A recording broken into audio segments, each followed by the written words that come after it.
Me that y'all Negroes have zero ability to be self-reflective. They 100% have that ability. They even get the point that we're trying to make through all of these videos, stitches, comments, everything, right? It's just that they're trying to protect men by gaslighting us. A lot of these men been essayed themselves, but they not gonna admit it.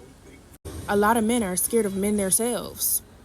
I even had somebody under one of my video comments of a video that I stitched asking, would you rather be alone in the forest with a bear or the diddler? This man said that he was fine being with a diddler, basically okay with SA as long as those checks cash. These men get the concept. They're just yapping at this point.